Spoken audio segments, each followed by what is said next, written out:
todos los asistentes desde la Sociedad Urgencia de Anestesiología y Reanimación les damos la bienvenida a este evento académico que se hace posible gracias al posgrado de la Universidad Cultural. El día de hoy vamos a tratar el tema Sucamadex y paro cardíaco, fenotipo, fisiología y manejo de crisis. El expositor de hoy es el residente Ricardo Betancourt de primer año con la tutoría del doctor William Díaz, especialista no se oye bien. En docencia universitaria. Le cedo la palabra.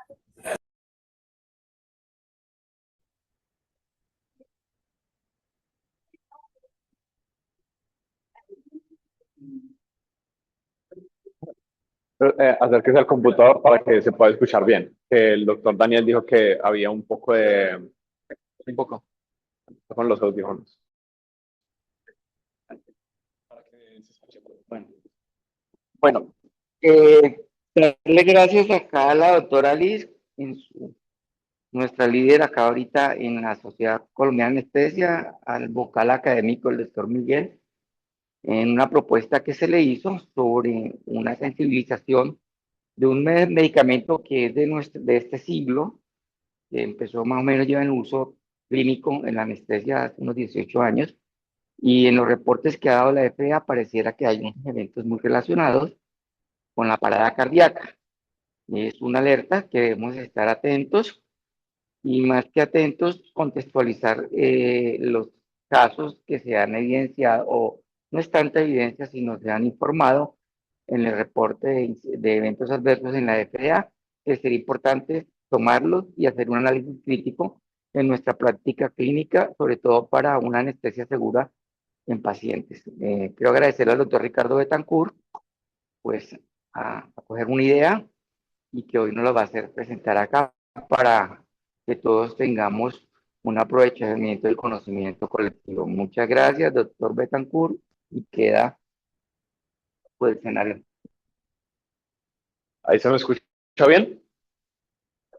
Sí. Listo.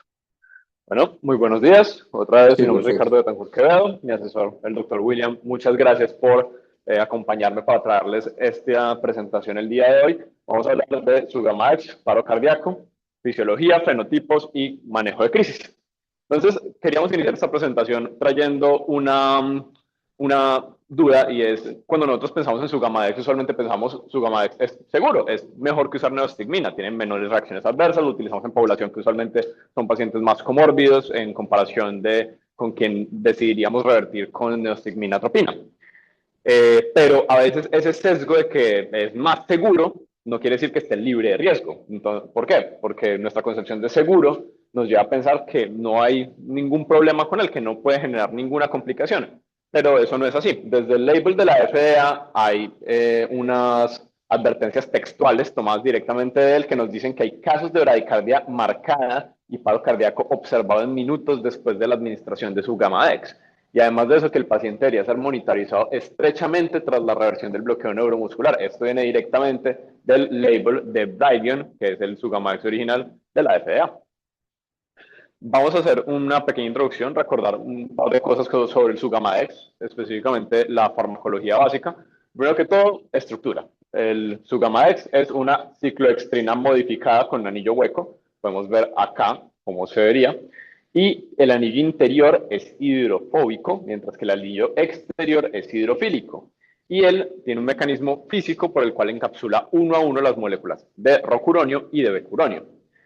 Ese complejo estable no sufre metabolismo, sino que se elimina renalmente de forma directa. No hay un metabolismo activo, no hay un metabolito activo ni un producto que quede por allí.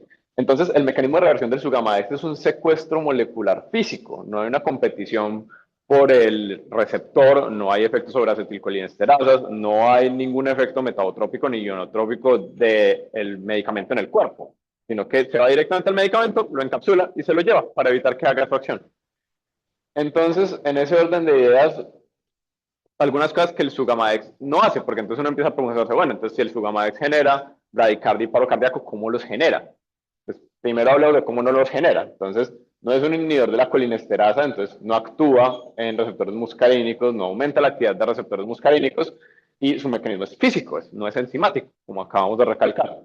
Hay reportes en la FDA que dicen que el medicamento incluso a dosis dobles del tope, o sea, más de los 16 miligramos por kilogramo que se utilizan para la reversión en los casos de procuronio a 1.2 miligramos por kilo para inducción de forma de emergencia, el medicamento no genera prolongación del QT.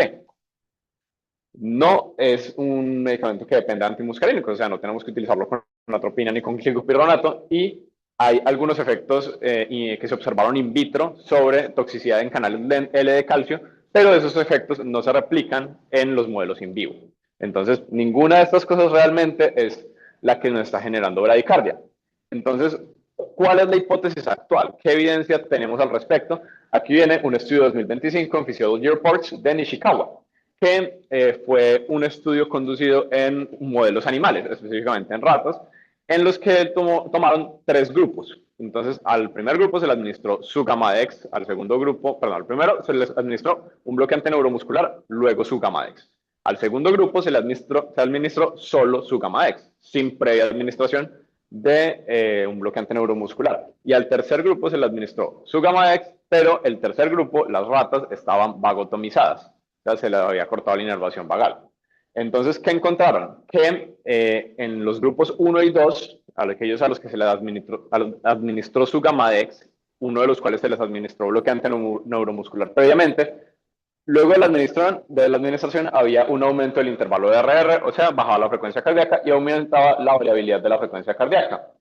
¿Qué encontraron? Que no había diferencia, o sea, parece que la diferencia, que el efecto no está en si el Sugamadex retira de forma rápida el bloqueante neuromuscular del receptor, sino que es algo intrínseco del medicamento, porque no hace diferencia que se haya administrado o no antes el bloqueante. Pero ¿qué se encontró? Es lo que más, digamos, nos interesa del estudio, es que en las ratas vagotomizadas no había efecto de disminución de la frecuencia cardíaca. Alguna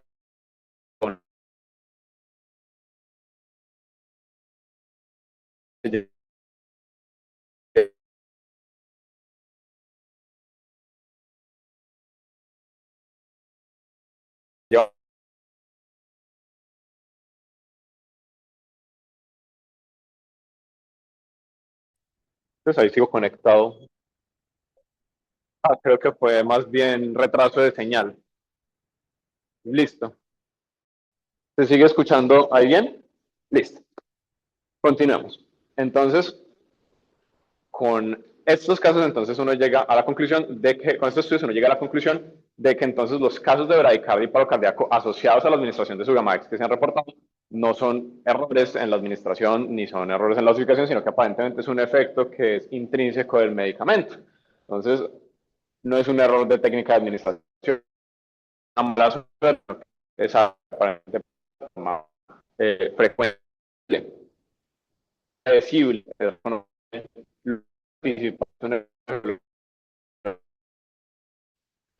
entonces, la lectura de la iniciativa de la administración, digamos, con un estudio controlado aleatorizado doble ciego de Herring en 2021, en el que tomaron 331 pacientes hasta 3 días a 4 y los dividieron en 4 grupos. 3 de los cuales se les administró Sugamadex a diferentes dosis, 2, 4 y 16 miligramos por kilogramo, y un grupo al que se le revirtió el bloqueo neuromuscular con neostigmina y glicopirronato. ¿Qué encontraron? Que las dosis usuales de reversión, 2 y 4 miligramos por kilogramo, tienen unas incidencias de bradicardia de 1% y de 1.9, y que la de 16 miligramos por kilogramo tiene una incidencia de 7.4, que es incluso equiparable a la incidencia de bradicardia con el uso de neostigmina y glicopirronato. Pero más que eso, que pues digamos que la conclusión del estudio fue que el Sugamadex tendría a ser más seguro que la neostigmina y glicopirronato con respecto a los efectos de bradicardia. ¿Qué me llama la atención y qué quiero que les llame a ustedes la atención? El aumento escalonado y relacionado directamente con la dosis de las tasas de bradicardia. O sea que miren que hay una diferencia significativa de 7 veces el aumento con 7 veces o alrededor de 7 veces la dosis, 8 veces la dosis.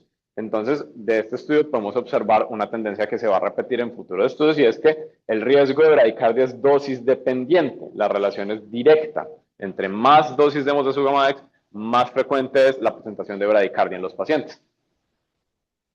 Vamos a un estudio ya de la vida real. Entonces, Kim, esta es una cohorte retrospectiva en hospitales en Corea del Sur, en 3 hospitales universitarios, en los que tomaron de forma retrospectiva 359.000 pacientes adultos, publicado en el British Journal of Anesthesia.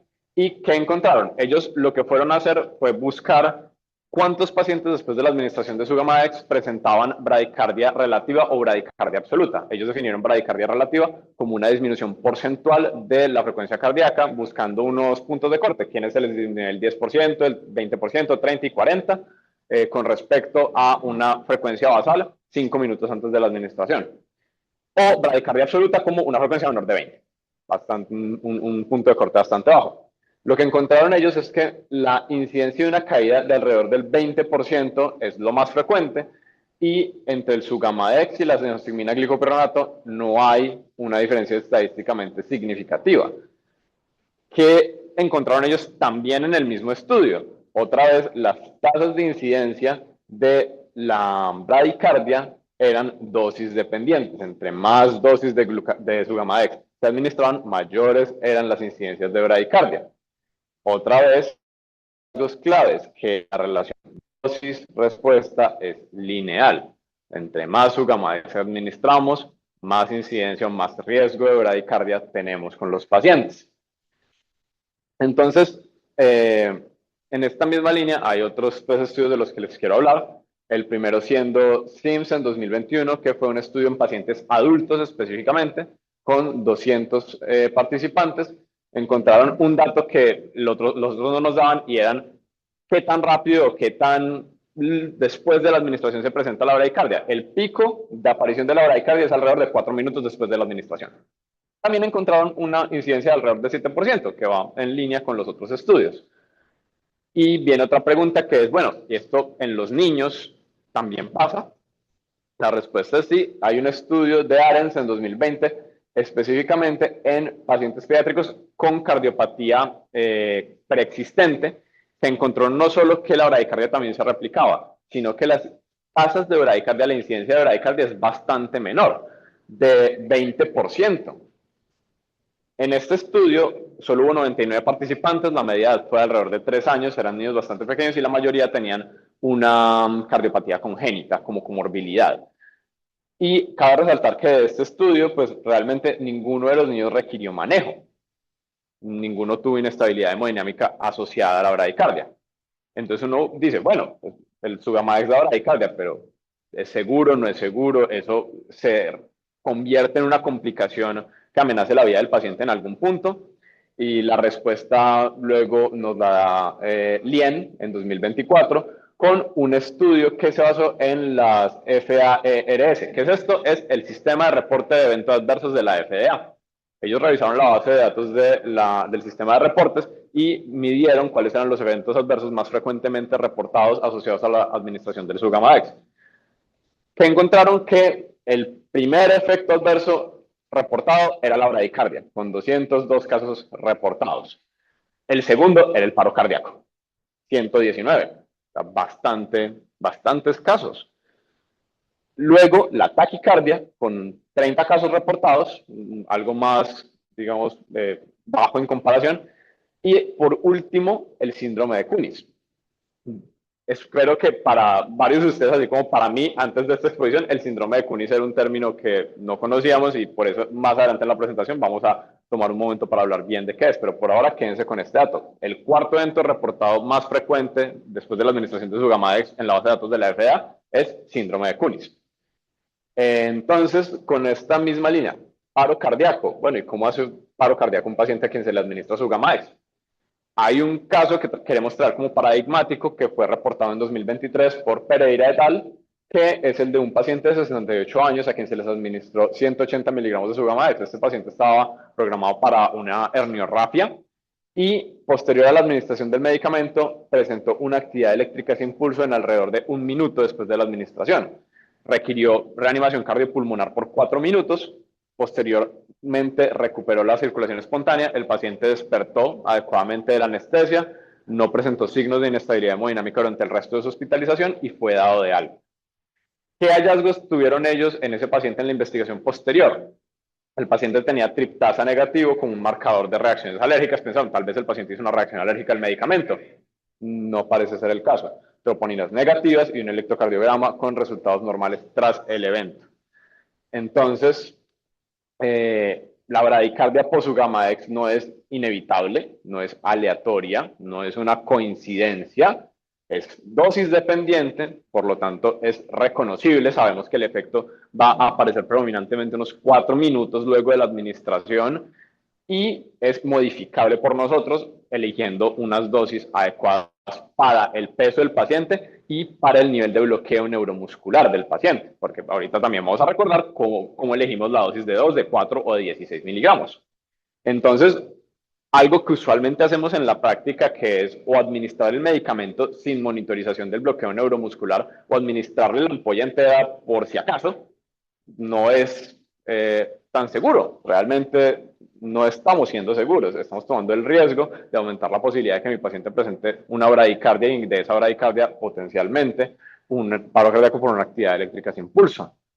Entonces, aquí quiero traer el hecho de que cuando vayamos a revertir neuromuscularmente un paciente, tenemos que tener tanto cuidado como cuando lo vamos a inducir a una anestesia como cuando lo vamos a despertar. Es un momento de transición hemodinámica que, por el medicamento que vamos a utilizar, está sujeto a complicaciones. Y muchas veces no se piensa de esa manera. Uno pone el bloqueante y espera un par de minuticos o ya está tranquilo porque el paciente ya no va a tener reversión neuromuscular y eso nos coge desprevenidos. Entonces, en esta parte de la exposición, quiero hablarles de los 2 fenotipos que podría presentar un paciente que hace un colapso cardiovascular luego de la administración de Sugammadex, porque ya vimos que uno de ellos es la bradicardia pura, por el efecto, por el mecanismo que se describió en ratas, es una de las hipótesis, por un predominio del tono vagal, pero también había una incidencia importante de síndrome de Kunis, y ya vamos a ver qué tanto es la incidencia de anafilaxia en Sugammadex. ¿Por qué? Porque es que cuando el paciente hace el colapso, ambos fenotipos clínicamente se parecen. Ambos pacientes les administramos Sugammadex, ambos pacientes colapsaron, pero el manejo no es el mismo. Y esto lo tengo que decir yo en el primer minuto, si no es que menos, de que inicia el evento. Entonces, para sacarlo del camino rápidamente, porque ya lo hemos venido describiendo, el fenotipo 1 es una paciente con predominio de bradicardia vagal. Asumimos o presumimos que la evidencia actual nos dice que el mecanismo fisiológico de esto es que el Sugammadex induce una activación vagal con disminución del automatismo sinusal, por lo cual disminuye el tono vascular y hay una caída proporcional de la presión arterial con la bradicardia. Lo que eventualmente, por el caso paradigmático de periodal, nos dio una actividad eléctrica sin pulso. ¿Qué vemos? El paciente hace bradicardia progresiva y organizada. No hay signos isquémicos en el electrocardiograma. La hipotensión es paralela con la bradicardia porque es dependiente de la misma. La piel y los bronquios están normales. Hay un electrocardiograma organizado y las triptasas y la troponina posteriores al evento, cuando las tomemos para investigar qué pasó, van a estar negativas. ¿Cuál es el tratamiento en este caso? Atropina. La literatura describe que los pacientes que presentan bradicardia con Sugammadex responden de forma adecuada a la administración temprana de atropina. Por lo tanto, este va a ser uno de los fenotipos y, por lo que nos dice la literatura, el más frecuente. Pero no es el único. Ahorita volvamos a esos reportes de síndrome de Kunis que hay en la base de datos de la FDA. Entonces, ¿qué es el síndrome de Kunis? Primero que todo, es una entidad que viene describiéndose alrededor desde 1991, que ha ido evolucionando en la literatura, que describe la aparición de un síndrome coronario agudo mediado por activación de mastocitos con liberación de histaminas y de todos sus mediadores inflamatorios como metaloproteasas, factores de necrosis tumoral, interleuquinas, que se da en el contexto de una reacción alérgica o anafilaxia. Entonces, los 2 términos fundamentales que necesito que recuerden de ahora en adelante para hablar de síndrome de Kunis es síndrome coronario agudo, alergia. Síndrome coronario agudo que se presenta en el contexto de alergia, que en la literatura ha ido creciendo en su reporte porque parece que no es algo tan extraño, sino algo más bien subdiagnosticado, porque como no lo tenemos presente, uno no sabe qué tantos pacientes se me infartaron y yo nunca identifiqué que tuvieron una reacción adversa, una reacción alérgica previa, o qué tantos pacientes tuvieron una anafilaxia y yo nunca les busqué un síndrome coronario, porque habrían de hacer un síndrome coronario por una anafilaxia. Fisiopatológicamente, el síndrome de Kunis ocurre porque los vasos y la circulación coronaria es especialmente sensible a todos los mediadores inflamatorios que se liberan por los mastocitos durante las reacciones alérgicas, lo que puede llevar a 3 mecanismos de síndrome coronario. El síndrome de Kunis tipo 1, que es un espasmo, un vasoespasmo alérgico con angina, en el cual tenemos un paciente con unas coronarias sanas, previamente sin placas, sin enfermedad arteriosclerótica conocida, sin una intervención previa, que hace un vasoespasmo y pues eso genera el síndrome coronario, sea solo con síntomas anginosos o sea efectivamente un infarto agudo del miocardio con elevación de troponinas. Un síndrome de Kunis tipo 2, que es un infarto con formación de trombo. Usualmente este síndrome se presenta en pacientes que ya tienen una enfermedad coronaria aterosclerótica previa, y el mecanismo es que las metaloproteasas liberadas dentro de la activación de los mastocitos generan una facilidad en la ruptura de la placa. La ruptura de la placa genera el trombo fluye a la circulación. Y por último, el tipo 3, que se presenta con pacientes que tienen un stent posicionado previamente y se presenta una trombosis intra-stent por el mismo mecanismo previo. ¿Qué tan frecuente es entonces, para que ocurra un síndrome de Kunis, la alergia al Sugamadex? Un estudio retrospectivo en Japón en 15.000 pacientes que se observó en un centro de forma retrospectiva, encontró que la incidencia de anafilaxia asociada al Sugamadex era alrededor del 0.039%. Y uno dirá, eso es muy poquito. Pues si lo decimos de 1 caso en cada 2.500, no suena tan poquito. Aquí en el hospital operamos más de 2.500 casos en el año, o sea que en algún momento estamos sujetos a que alguno de esos pacientes nos haga un síndrome de Kunis. Y esta tasa de anafilaxia es similar, es asemejable a la de otros medicamentos como la succinilcolina y el rocuronio. De este estudio de Hamed, que es un reporte de 2 casos, quiero resaltar que ellos encontraron un paciente de 69 años que hizo un síndrome de Kunis con una placa previamente conocida y que el paciente finalmente falleció. O sea, la gente se muere de esto. La gente se puede morir de un síndrome de Kunis, y un síndrome de Kunis puede desencadenar, como ya vimos en los reportes de la FDA, de la administración de Sugamadex. Entonces, con todo esto, venimos a hablar del fenotipo 2, del fenotipo alérgico isquémico, en el cual el mecanismo presumible es el mecanismo de un síndrome de Kunis. Un paciente que genera una reacción alérgica con activación de mastocitos, liberación de histamina, vasodilatación, vasoespasmo coronario, un síndrome coronario agudo que lleva a colapso hemodinámico. ¿Qué vemos en este paciente? Manifestaciones alérgicas. Por eso ahorita les decía, en el otro la piel está normal, los bronquios están normales. ¿Por qué? Porque en este no. Este paciente puede presentar eritema, urticaria, puede presentar broncoespasmo reflejado en un aumento de las presiones de la vía aérea, puede generar hipotensión profunda que no está en relación con la bradicardia, que no es paralela, o que incluso puede presentar hipotensión en caso de taquicardia, como veíamos que también había reportes de eventos adversos de Sugamadex con taquicardia. Hay un electrocardiograma con cambios isquémicos, sea eso la aparición de infrasupradesnivel del ST o T hiperagudas. Y lo más importante y lo que finalmente nos diferencia los casos es que posterior al evento, al tomar una triptasa como un marcador de actividad de mastocitos, está positivo. Ese sería uno de los mayores indicadores de que el paciente presentó una reacción alérgica y que el colapso del paciente luego de la administración del medicamento fue debido a ello. Entonces, otra vez, Miyazaki, 0.039% de incidencia de anafilaxia por Sugamadex, y en la base de datos de eventos adversos de la FDA, 22 casos reportados de síndrome de Kunis. Es raro, sí, pero pasa. Eso existe. Y siendo nosotros los únicos profesionales de la salud que van, bueno, casi los únicos, los que más frecuentemente vamos a utilizar este medicamento, nosotros deberíamos ser las personas más conscientes y más al tanto de que este es un evento que puede ocurrir. ¿Cuál es el tratamiento del síndrome de Kunis? Aunque en la literatura no está tan bien definido todavía porque los casos siguen siendo predominantemente reportes de casos. Se presume que el manejo debe ser el de una anafilaxia por encima de todo. O sea, el paciente debe ser tratado con adrenalina. Además de eso, se habla de que debería recibir antihistamínicos, corticoides para manejar los otros síntomas de la reacción alérgica y atropina en los casos en los que se presente con bradicardia. Y aquí viene una pregunta que nos planteaba este artículo previo, en los reportes en los que los pacientes hacían vasoespasmo con la administración de algún medicamento. Y es que la adrenalina tiene el objetivo de evitar el colapso cardiovascular por la vasodilatación en el caso de la anafilaxia, pero a dosis un poco más altas, la adrenalina también puede generar una vasoconstricción coronaria, que en el caso de un paciente que esté haciendo un síndrome de Cunis tipo 1 por un vasoespasmo podría empeorar el síndrome coronario. Entonces, eso no es una respuesta que yo tenga en este momento, de hecho no es una respuesta que esté muy clara en la literatura hoy en día, pero es una que deberíamos empezar a hacer, es una pregunta que deberíamos empezar a hacer. No quiero que sea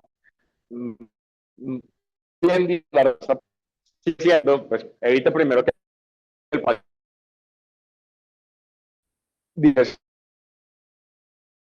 que tengo, los fenotipos que tengo en el alérgico en bronquio no hay cambio.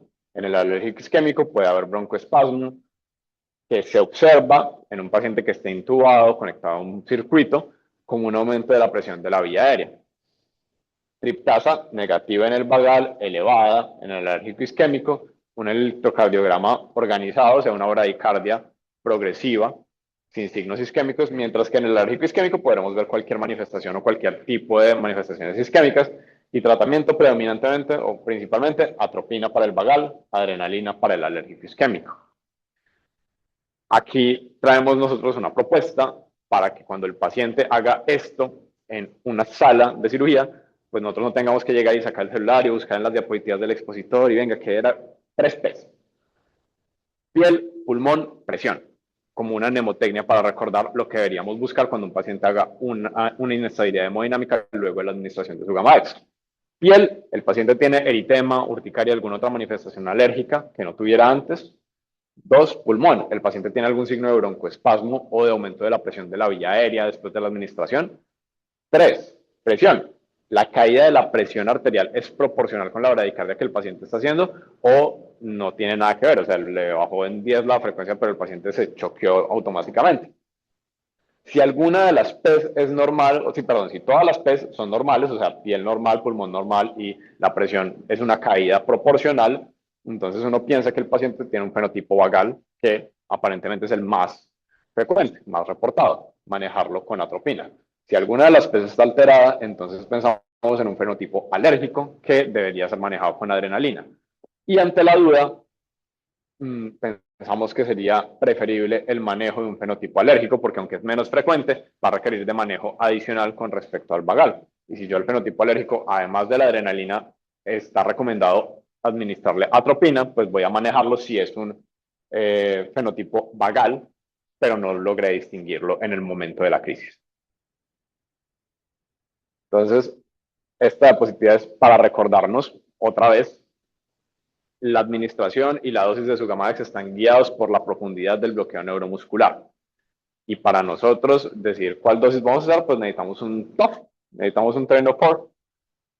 Y el paciente, si tiene un bloqueo ligero, o sea, si yo le pongo el TOF al paciente y me aparece T2, pues le pongo 2 miligramos por kilogramo. Si el paciente tiene un bloqueo profundo y apenas tengo 1 a 2 respuestas posttetánicas con el TOF, es el paciente que necesita de 4 miligramos por kilogramo.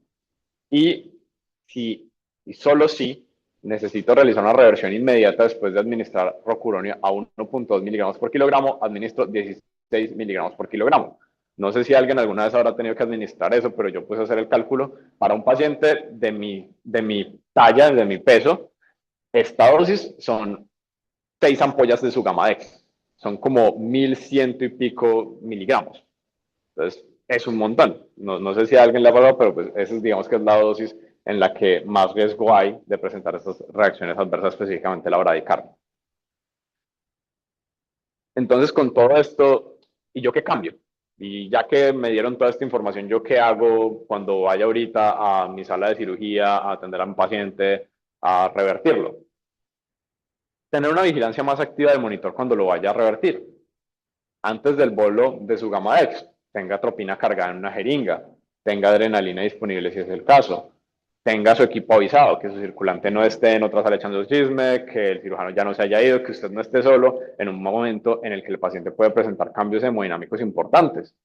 Y durante o después del bolo tenga una lectura activa del monitor, no esté mirando el celular, no piense que, bueno, si el paciente ya lo revertí, ya eso fue, sino que esté pendiente. El paciente empieza a hacer bradicardia, el paciente empieza a hacer disminución de la presión arterial, el paciente aumenta la presión de la vía aérea, el paciente empezó a tener manifestaciones cutáneas que no presentaba antes.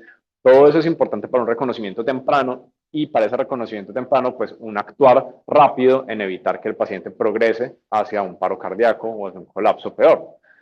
No retire el tubo si hay deterioro hemodinámico. Tengan su vía aérea asegurada directamente, porque pues si llegamos a un paro cardíaco, que sería el peor escenario, por lo menos ya tenemos ese paso ganado. Otra vez, diferenciación y reconceptualización. Diferenciación en 30 segundos.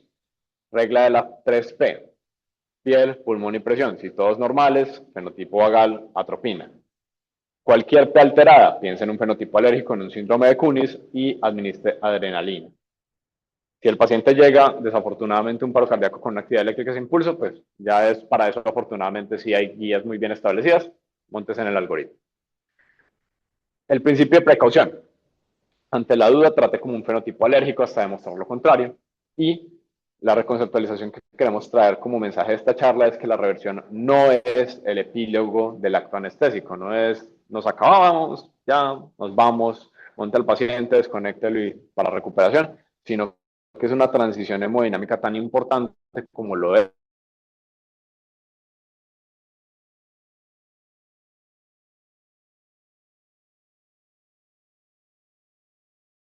la inducción y el despertar. Es raro, sí, realmente los puede dar el medicamento.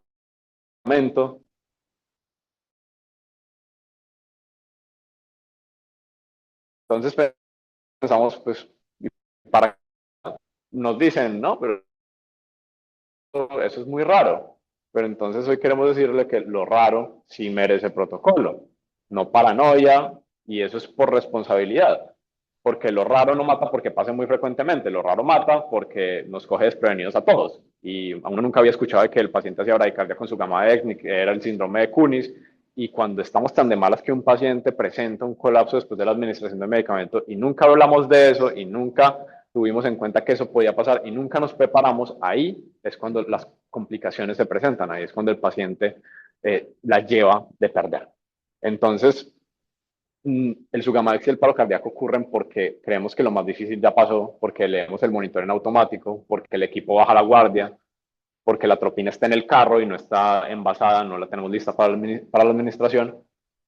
Y para finalizar, les queremos traer pues los 5 pilares que nosotros queremos que ustedes apliquen, que nos gustaría que algunos de ustedes por lo menos vayan hoy a su sala y piensen, eso puede ocurrir, voy a administrar la Sugamadex, uy, este man me habló durante 40 minutos de mi vida de que los pacientes después de la administración de Sugamadex podían hacer bradicardia, sepa cómo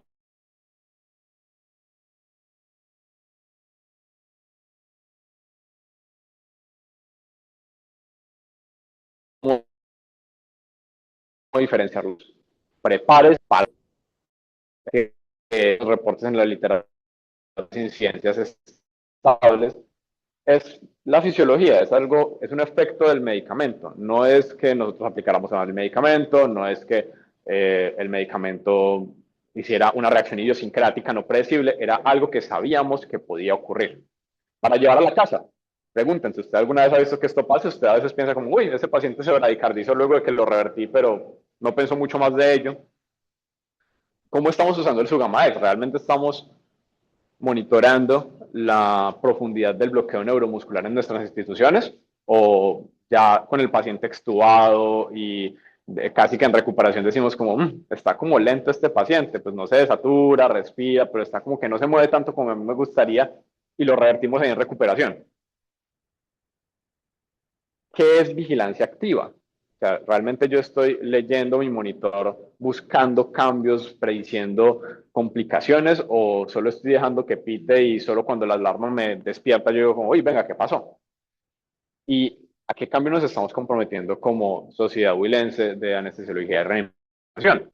Si ya sabemos que esto ocurre, si frecuentemente y de manera creciente estamos utilizando su Sugamax en nuestras salas, ¿qué vamos a hacer al respecto de esto?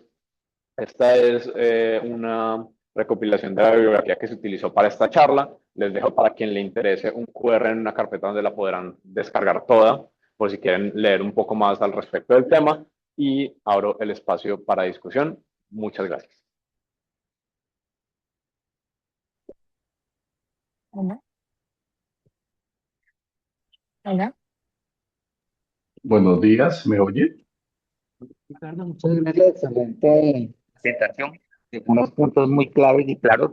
Espero que esto nos sirva de conocimiento. Vamos a dar pues abierta la discusión, preguntas, posiciones reflexivas para alimentar más nuestro aprendizaje y nuestro conocimiento y pues damos la palabra al honorable público que tenemos. Gracias.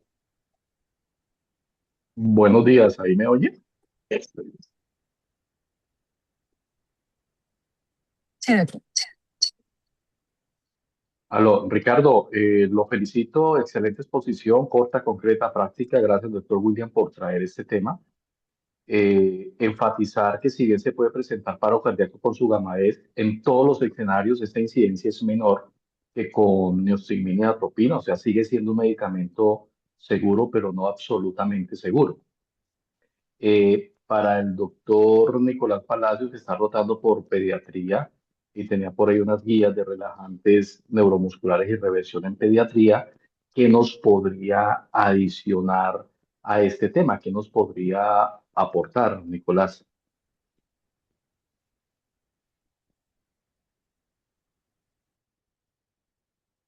Hola, profe, buenos días.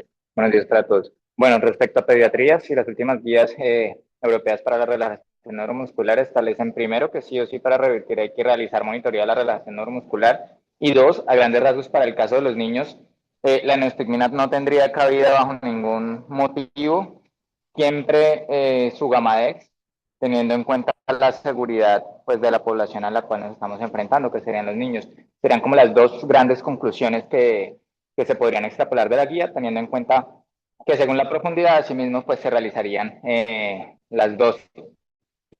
Y pues que habría que diferenciar, que es algo que también menciona, lo que es la regularización versus nuevamente, digamos, otras entidades que puedan semejar la regularización. Es decir, si yo no medí la relajación y no sé que estoy en más de 90, no sé si mi paciente se regularizó o presentó nuevamente, después de tener un TOF normal, un nuevo evento de relajación neuromuscular, una vez haya pasado el efecto del Sugamadex a los 2, 3 horas de vida media que tiene. Esas serían como las intervenciones allí a tener en cuenta, profe.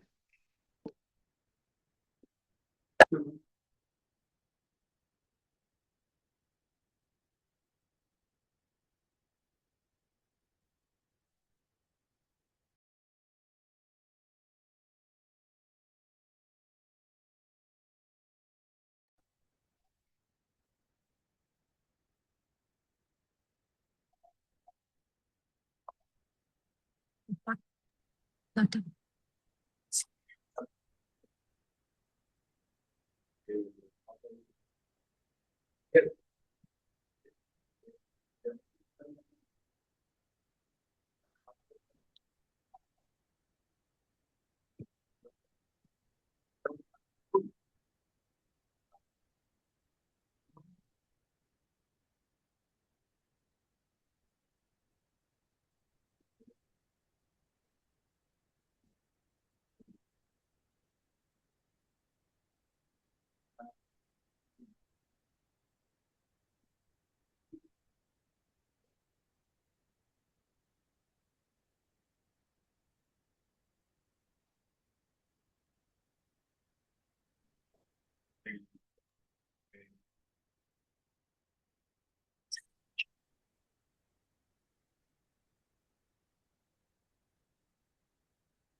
Sí, señor, pero si administramos la dosis inadecuada por no tener la monitoría adecuada para revertir, pues allí sí se puede presentar el efecto.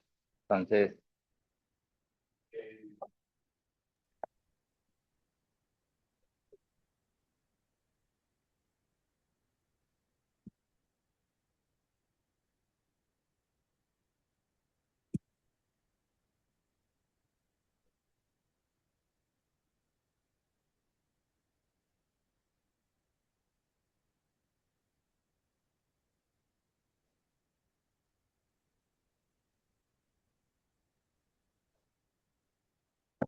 uno de los principales factores generadores de alergia en el mundo son los azúcares. Si ustedes, yo les cuento a los estudiantes, si ustedes ven los modelos anatómicos de las mujeres, no quiero ser ofensivo con ellos, sino por el contrario, es decir, que el desarrollo, la implementación y la industrialización de sustancias como el azúcar, lo que han hecho es que no todos nos volvamos gorditos, ¿sí? Y tengamos más hipertensión y que tengamos más diabetes y que tengamos más apnea obstructiva del sueño, y ahí podría seguir mencionando una gran cantidad de enfermedades. Entonces, la ciclodestrina han sido utilizadas para absolutamente todo, fue un hallazgo incidental y todo eso.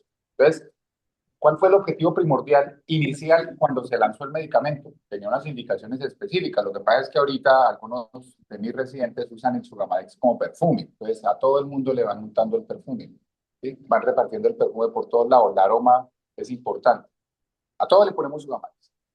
Entonces, tiene toxicidad policarbocaína, Sugamadex. Todo es Sugamadex. Y las indicaciones básicas tenían que ver con aquel paciente que no podíamos usar atropina, que tenía una hiperreactividad bronquial, que tenía una condición cardíaca que me hiciera pensar que yo no usara atropina. Y si tú vienes y nos expones una cosa en donde parte del manejo de esos fenotipos es la atropina, pues estamos perdiendo la ventaja real de la utilización del medicamento. Porque entonces yo te podría cambiar la situación siguiente. Si la que más se presenta, no necesariamente la que más mata, pero la que más se presenta es la fenotipo uno, pues ¿por qué no atropinizamos primero y nos quitamos del problema? ¿Sí? Entonces mira que no es tan sencillo como lo estamos pensando. Dos, yo creo que la succinilcolina está llegando a momentos en donde por los mismos efectos colaterales que le estamos viendo a estos medicamentos, también los tiene la succinilcolina. Y nos hemos preguntado todos, ¿es el momento ya de desaparecer la succinilcolina como medicamento? Y yo creería que aún no. Creería que debemos ser más específicos en la utilización de los medicamentos basados en los receptores en los que estamos activando. Una de las teorías que mencionan el disparo de la actividad del receptor de acetilcolina es precisamente la competencia. Cuando tú liberas un. La liberación brusca del rocuronio del receptor. Entonces, en respuesta, hay un disparo masivo de acetilcolina que quedó libre porque ya es receptor libre, ¿sí? Entonces, hay una afinidad y esa es parte de las proteínas de SNARE que estábamos hablando de día, ¿sí? SNARE, SNARE. Estamos hablando que día. Entonces, para que tengamos, la situación no es tan sencilla como estábamos pensando que era. Y lo importante es tener una guía y por lo menos estandarizar un protocolo, que fue lo que hoy se planteó. Y a mí me parece que eso es fabuloso. Felicitaciones. Muchas gracias, profe. Con respecto a la población pediátrica, quiero resaltar que una de las conclusiones del estudio en población pediátrica que presenté, el de los pacientes con comorbilidad cardíaca, era que un punto de buena práctica en población pediátrica era siempre diluir el Sugamadex a una jeringa de 10 para poder dar una administración más exacta de la dosis, específicamente por lo que dice Nicolás.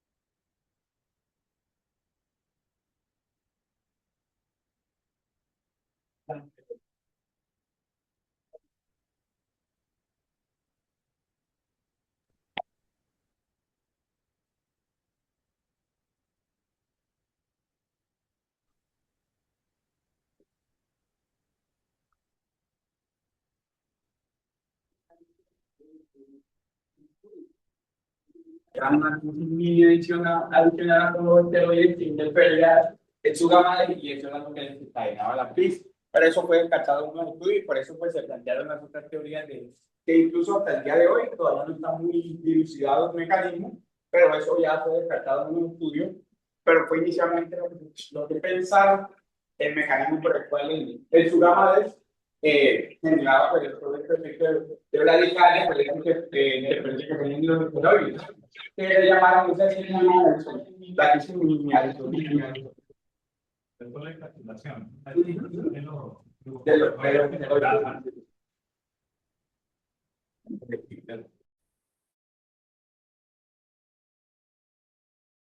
Perdón, con respecto a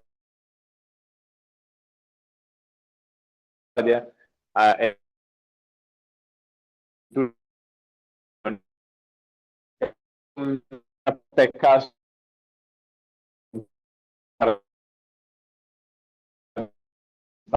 de él no tenía un nervio vagal que lo estimulara. El niño hizo bradicardia y posteriormente paro cardíaco después de la administración de su Sugamadex y no encontraron ninguna otra causa atribuible. Entonces uno dice que incluso en la literatura hay casos que subiertan o que dicen mierda, o sea, incluso si la literatura actual nos dice que aparentemente es un predominio vagal, tenemos este caso que nos dice que mire, ¿y aquí qué pasó? Entonces, el mecanismo definitivamente es un tema en discusión, algo que irá evolucionando en los siguientes años y tal vez, no sé, dentro de 5 años, cuando estemos, ojalá graduados, y estemos revisando otra vez este tema, tal vez encontrar está mucho mejor que hace sí cuando qué pasaba. Pero sí, es algo muy actual y es una de las razones también por las que lo quería mostrar.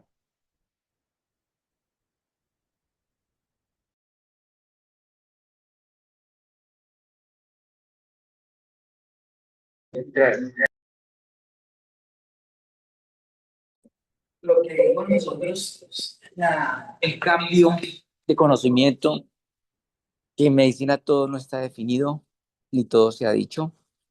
Yo me pongo a reflexionar cuando me topé este tema, que por ejemplo nosotros hacíamos reversión antes del 2000, este es nuevo, yo no me formé con Sugamadex, yo me formé, Sugamadex lo comencé a ver cuando hice unas rotaciones fuera aquí de Colombia, empecé a conocerlo, y curiosamente el primero que lo usaron fueron los europeos.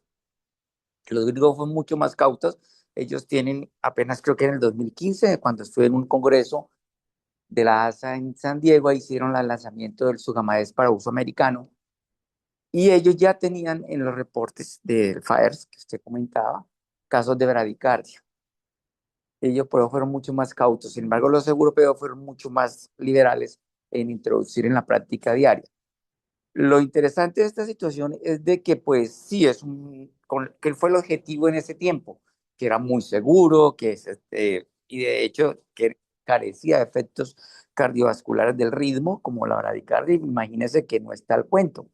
Y eso es lo que digo, yo me acuerdo mucho cuando estábamos acá, nos visitaba, yo le decía al señor del órgano, porque eso lo sacó fue órganos, no acuerdo el nombre de un cucuteño, era muy querido, que venía a traernos acá, en ese momento existía la visita médica, ya se acabó, a traernos el Sugamadex, perdón, a ilustrarnos del Sugamadex, y él lo vendía de esa manera, es ideal para su paciente cardiópata, ideal para lo que todo se ha discutido acá, y uno usualmente no toma esa información de una manera más responsable, que puede haber cosas. No quiere decir que hay que cuestionar que no, que ahorita no Sugamadex, ni tampoco Sugamadex para todos. Hay que hacer una decisión muy informada sobre el paciente y en qué momento y cómo hacerlo. Yo creo que ese es el mensaje. Y de remate, le digo, los que más utilizan Sugamadex en el mundo son los japoneses, los que más usan. Esta es la serie que mostró aquí, que fueron 260.000 casos, y eso es donde trae la incidencia de un caso por 2.500 cirugías, fácilmente uno en 2 años, si es un poco trabajador, lo puede llenar en 2 años. O sea, en 2 años podemos tener casos de bradicardia. Ahora, mi pregunta, ¿cuántas bradicardias se me han escapado a William Díaz post administración de Sugamadex? Ese era el mensaje. Claro, muchas gracias. Ah, me acaba de recordar el profe algo que nos decía el profesor de farmacología que explicaba entonces, que la investigación de seguridad de un medicamento no acaba en el estudio fase 3, sino que acaba muchos años después con los estudios de farmacovigilancia en el mundo real. Y este es un ejemplo de ello. O sea, el medicamento pasó la fase 1, pasó la fase 2, pasó la fase 3, dijimos es seguro para uso en humano, pero mucho tiempo después, cuando ya el médico versus que tal vez por su frecuencia o tal vez porque en condiciones controladas no son tan frecuentes, ya sí se presentan. Y es para recordar, pues solo quería traerlo porque siempre me gustó mucho la frase que la investigación sí, y los medicamentos hasta décadas después de haber sido aprobados y ampliamente utilizados en el mercado, van a...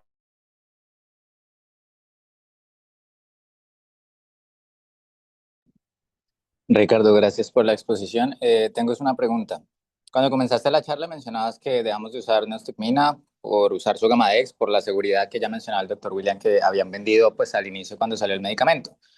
Pero a lo largo de la charla pues mostraste unos estudios donde claramente esa incidencia de las complicaciones pues está muy relacionada a la dosis. La pregunta es, ¿en qué paciente o bajo qué condición consideraría no utilizar su Gamadex? Teniendo en cuenta pues esas consideraciones. Mientras piensas la pregunta, ¿por qué? Porque si comparamos la incidencia, pues principalmente de bradicardia para entrar en síndrome de Kunis, claramente, dependiendo de la dosis, pues es mucho más baja versus el estándar, llamémoslo así, de neostigmina atropina o neostigmina glicopirrolato. Eso me lleva nuevamente a que todo paciente sí o sí tiene que estar monitorizado para evitar lo que ya mencionamos con el doctor Tovar y para evitar este tipo de complicaciones. Entonces, ¿en qué paciente preferirías no utilizar su Gamadex? Ricardo, mientras piensa la respuesta, adicionándole a lo de Nicolás, una de las condiciones para tener precaución con su Gamadex era el costo. Ya se está cumpliendo la restricción eh, por, por, por investigación de la casa farmacéutica y ya vamos a tener su Gamadex de varias casas comerciales y el costo se nos va a bajar un montón con absoluta seguridad. Es muy pertinente la pregunta del doctor Nicolás. Sí.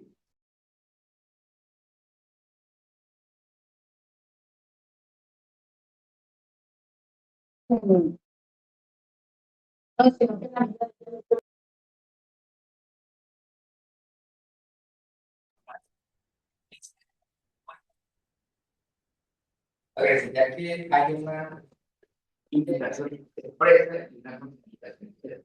Esa es la pregunta. En pacientes conocidos, sistemas coronarios, con angioplastia o eventos coronarios ya conocidos, que va para cirugía, es mi pregunta. A eso sería que me pondría. Y tengo que ver en cuenta el mecanismo fisiopatológico de las alergias. Acuérdate, está hipersensibilidad, alergia, anafilaxis y síndrome anafiláctico. Parece esto que está más dudado por inmunidad. Ahora, ¿qué casos podemos generar sensibilización o liberación o mediado por inmunidad? Cualquier cosa. En anestesia, cualquier cosa. ¿Cuál es el paciente? Soy ignorante en la teoría. Usted va a tener liberación de inmunidad en la administración de texto o va a tener y la pregunta es válida. Por ejemplo, en síndromes coronarios, ante esto no es una asociación. Bueno, mira, ¿será que no le debemos poner? Y pregunta. No ponerle una pregunta. O ponerlo más capital para que aumente más. Otra pregunta también. No es fácil. Y la idea que a mí me gusta que se reflexione. La pregunta la tenemos. Me gustaría tenerla. No determinista. Reflexiva. Porque no es fácil.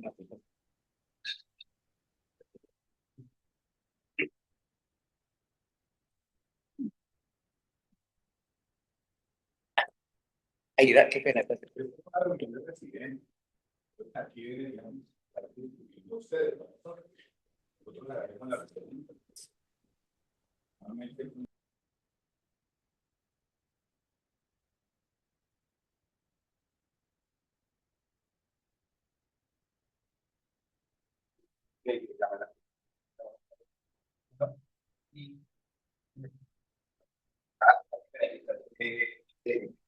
la hipersensibilidad o alergia, pero también me gusta, o sea, pienso como otro escenario es ese paciente que tenemos harto acá, que es ese niño que viene de la UCI, que tiene alguna cardiopatía inducida por la sepsis y que aparte de la cardiopatía también tiene alteración de la función renal, o sea, que de pronto tenga una tasa de filtración glomerular por debajo de 30. Entonces, o sea, tiene bajo peso, o sea, dosis bien chiquiticas en la ventana y aparte con una cardiopatía que puede predisponerlo pues a alguna alteración en el ritmo. Entonces yo también pensaría cómo manejarlos así con pinzas en ese niño que viene crítico en la UCI, que tiene bajo peso, que la dosis está en un rango muy pequeño. Ese también sería un escenario para decir yo, será, prefiero tenerlo un poco más en la ventilación y vigilarlo más tiempo o hacerlo más detenidamente que de pronto tener el afán de revertirlo y retornarlo a la unidad. Entonces, estoy pensando así como en los escenarios en los que estaría manejando más con pinzas esas dosis de su gama X.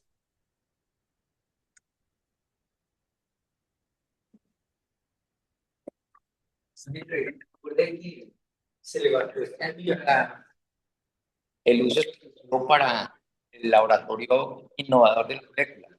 O sea, vamos de pronto a tener más uso de su gama S. Pregunta.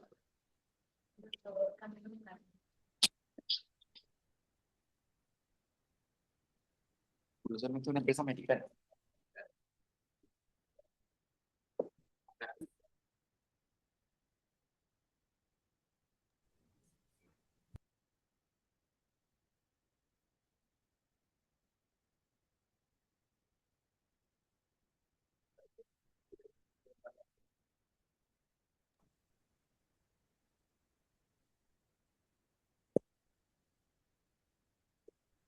Hay que tener en cuenta también que existen medicamentos que se administran casi al mismo tiempo que se administran su Sugammadex que pueden hacer la misma reacción, ¿no?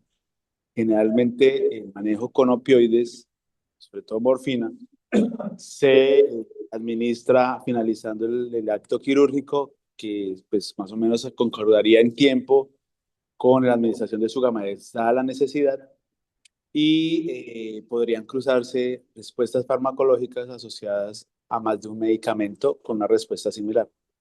Entonces, eh, como la respuesta es personal, es individual, es aleatoria, incluso la administración de los opioides puede generar la misma respuesta, ¿no? El síndrome de Cunis no es solamente de Sugamadex, sino de varios medicamentos que se administran en el acto anestésico.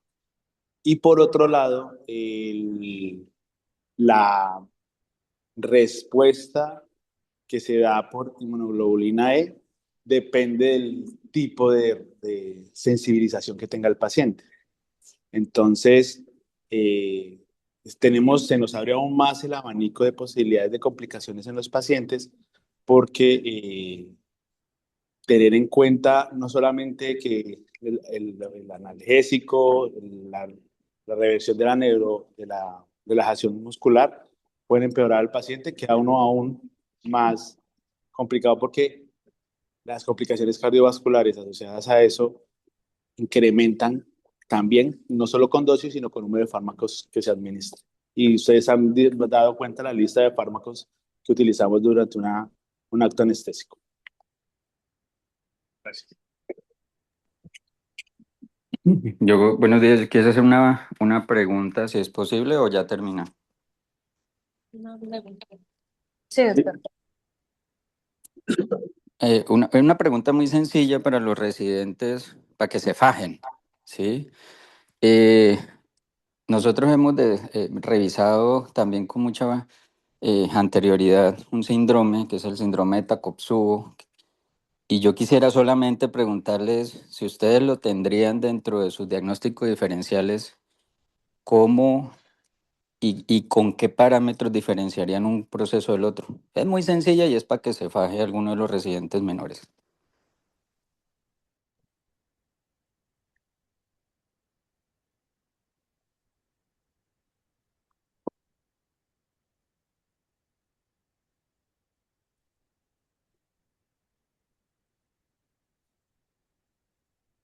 Pensando como el Takotsubo, como ese aturdimiento por esa respuesta,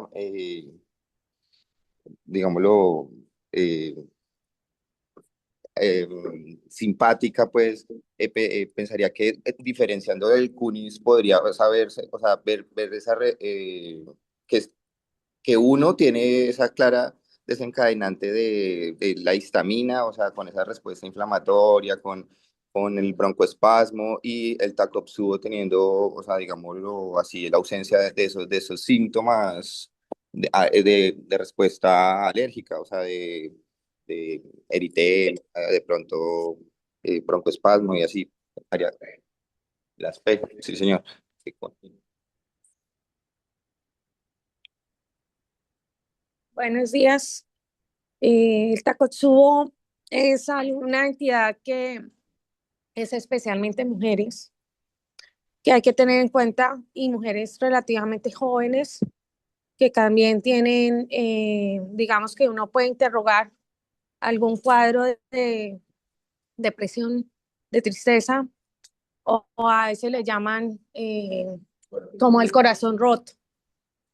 Son pistas también diferentes a, pues, a una dosis seguida de su gamadez. Y pues digamos que los hallazgos electrocardiográficos no son tan distintos, pero que realmente, digamos que con el interrogatorio y el hecho simple de que antes pues ya haya tenido de pronto ese antecedente o tenga esos antecedentes, también nos pueden hallar a pensar de que sea un Takotsubo y no realmente una alergia o un síndrome coronario por su gamadez.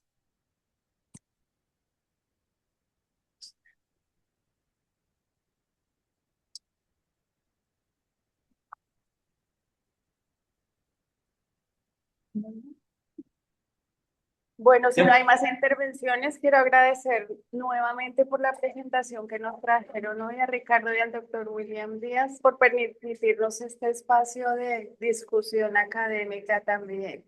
Les recuerdo diligenciar a todos los asistentes, tanto presenciales y que están virtuales, la encuesta de satisfacción para que reciban su certificado, y a los que estamos en proceso de recertificación, pues nos tomará puntos.